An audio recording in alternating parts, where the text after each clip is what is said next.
Kurt Schlichter is back the old-fashioned way, just like we like on the phone. Sometimes, Kurt, the internet connections are not our friend. You know what I mean? Well, look, I think it's the NSA trying to silence my powerful voice, Mike Gallagher. No question. No question. They're censoring us. I think they don't want your listeners to know about the new book, 21 Biggest Lies About Donald Trump and You, that is dropping today by me. Now marketing, guys, will you release my family? I've sold the book. Let them go. Let them go, please. Let's talk. How do you rank the 21 biggest lies about Trump and you?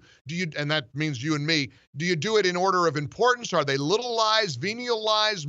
Are they big lies, mortal sins? How does it work? Well, I just come across a lie and I go with it. You know me, Mike. I'm rigorously organized and focused. Yes, you are, counselor. Yes, you are. And that comes out in the book, which I want to emphasize does not contain the kind of political science and the Army War College doctrine and jargon for which I excelled in my academic career. Are famous for. Exactly. It's a little more Kurterific. It's a little more edgy. I can imagine. I'm shocked coming from you. But seriously, every time I come on your show, you're like, Kurt, remember, there's a thing called the FCC. We got our hand by the red button. I watch your Twitter feed. I know how you can go blue. You can go blue at the drop of a hat. Blue. I'm not going to do like the 12:30 show. This is more like the 8:30 show. You can bring the kids. Indeed.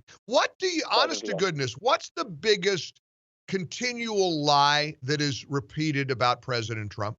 Gosh, there's so many, but I start out with Trump is a racist, because that's just, apparently now racism just generically means bad. This food's not, this milk's gone sour. It's racist.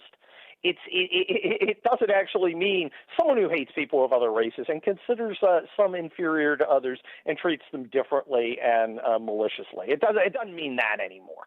And of course, it's meaningless to say that about Trump. My favorite thing is how the lies are completely disconnected from reality, and they don't care about the obvious contradictions. I mean, for instance, they say, Donald Trump is a womanizing, money-grubbing monster living in his volcano lair, stroking his cat, planning world domination. He's a giant greedy genius who's trying to enrich himself. And then you're thinking, well, so he spends a lot of time going, and I want to devote a lot of effort to hating people of other races, which it doesn't quite click.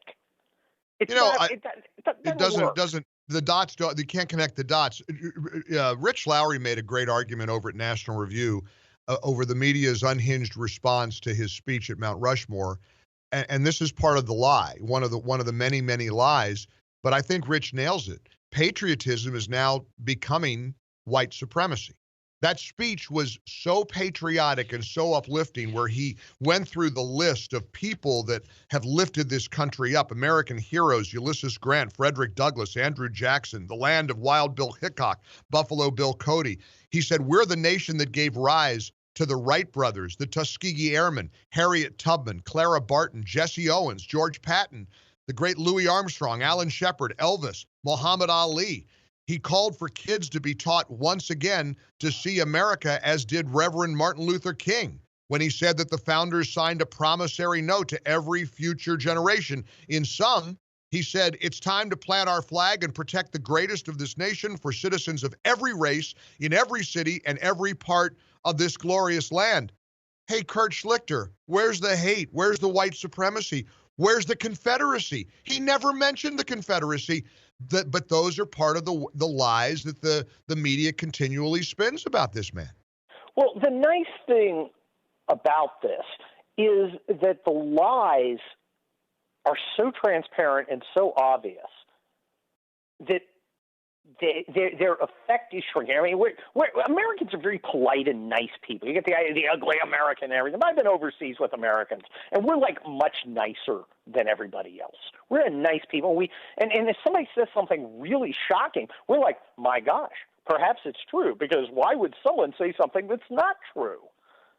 So people are saying America is a giant racist, hellstorm and moral cesspool, and and Americans are like, wow, that's a staggering charge. I'd better investigate further.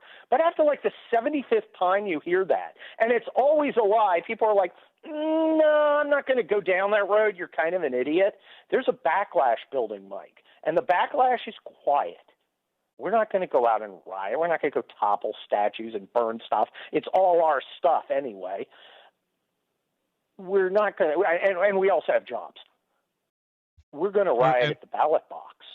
That's where the power lies. And I just have got to believe that the American people get it. The great Kurt Schlichter is with us. His book is out today, The 21 Biggest Lies About Donald Trump and You. And what you say parenthetically is one of the most crucial aspects of the crazy era in which we're living in. And that is they don't just hate him. I mean, they do hate him, but they hate anybody who supports him.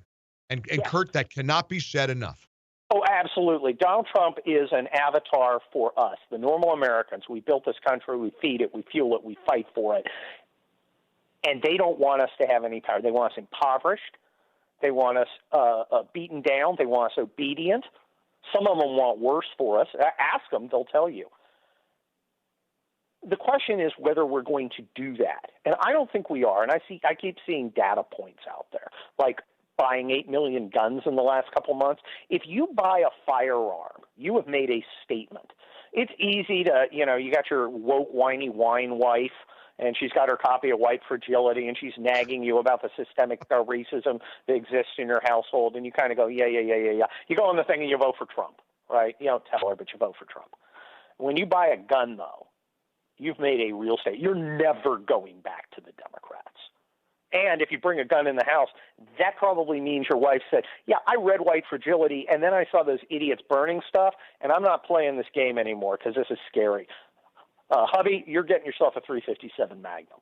Now you got two Trump voters. Kurt, did you see the couple in St. Louis? They've now had to board up their house because of all the protests that keep coming back to their home. I knew that was going to happen. This brings me to another thing. There's a theoretically Republican governor in that state.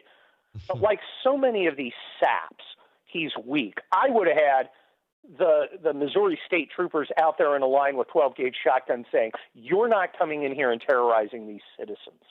But like so many of them, he's gutless.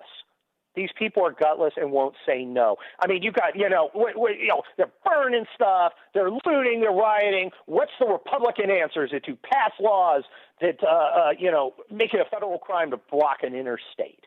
Or are they going to, regulate big tech so it can't invoke its thought control fascism? No. Yes, we've come together and we've decided to change some holidays around. Oh, and we're going to rename some Army bases. Yeah. I didn't elect you idiots. Or like Tammy new Duckworth. Holidays or change the name of Army bases. I elected you to win. And I think Trump will teach them. Well, like Senator Tammy Duckworth said, we could have a national dialogue about changing the name of George Washington, get rid of Washington. Kurt Schlichter's book is out today, The 21 Biggest Lies About Donald Trump. Always great having you on the show, my friend. I hope the book is a huge success. You keep fighting the good fight. Thanks for having me, Mike. Buy the book, everybody. You got it. All the best. There you go. Kurt Schlichter.